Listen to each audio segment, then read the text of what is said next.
Paul. Who's heard of the Urban Land Institute?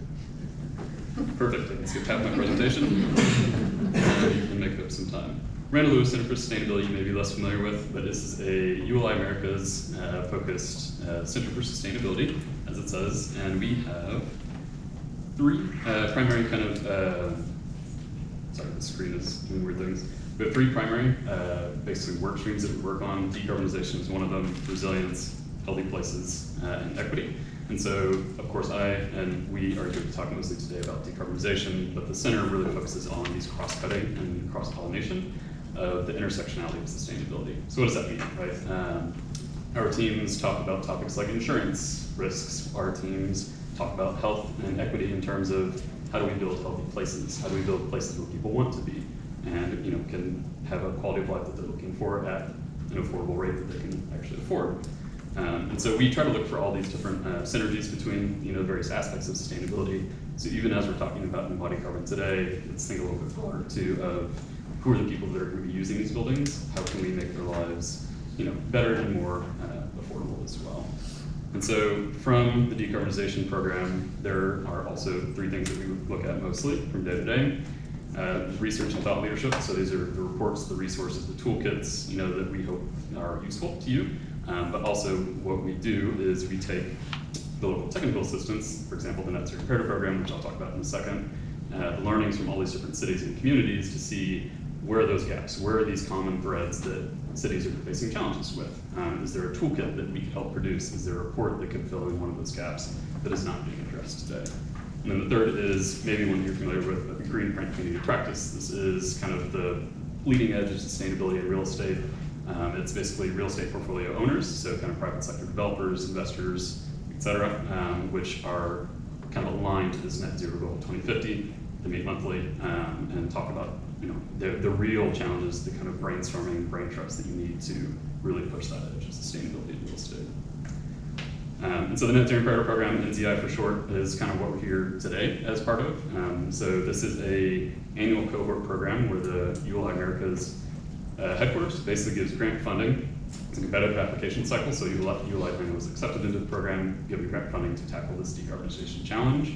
And so it usually comes up with some sort of technical assistance, whether that's a workshop like this.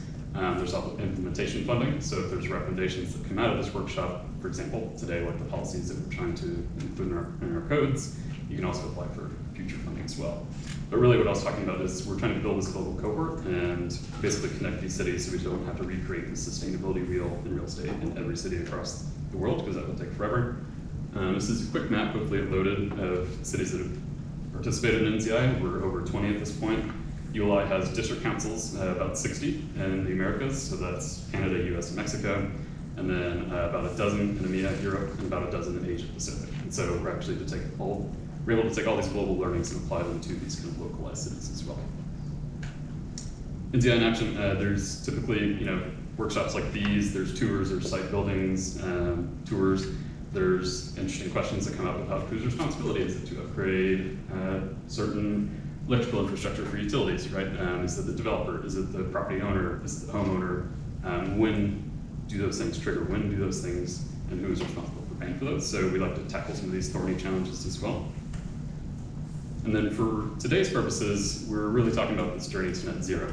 How do we actually get there? It's a different starting point for different communities on what is the easiest kind of low-hanging fruit to tackle. Obviously today we're talking about embodied carbon, which is, in some people's minds maybe further along in the journey, but it's also a lot of the embodied carbon that you can address is upfront in the design process. So we don't want to think like, oh, that's the end of the journey, we don't have to think about it till later because it's so hard. No, like really it's an upfront challenge that we should be thinking about in this kind of journey to net zero.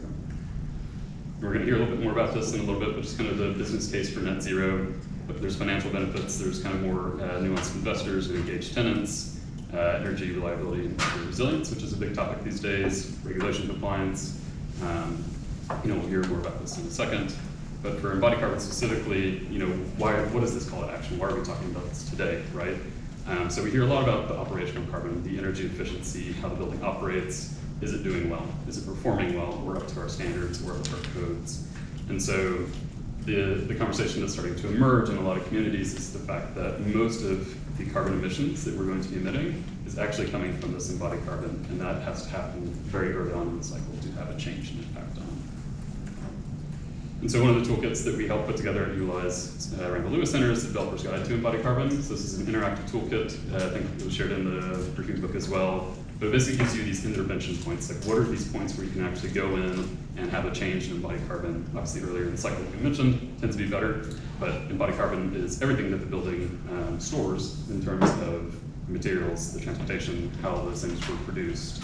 And so this is a helpful tool. It provides case studies and kind of the key stakeholders that you would need to engage for every intervention point along the embodied carbon life cycle. And we keep using the word embodied carbon, but it's really about materials, right? Like, it's the materials that we're using to make our buildings and our communities, and how it has impacts on the people that occupy those buildings, the people that live in our neighborhoods, in our homes, that come to work in these beautiful renovated offices. And so this is from the AIA Materials Pledge, but it just kind of give you, a broader idea of kind of why we're talking about the topic. It's not just for, we want, higher NOI or whatever it is, a higher return, but the materials we use have real impacts on the people that occupy those buildings as well. And then finally, just some of the drivers of the movement towards better materials. We mentioned these a little bit in the business case as well for net zero.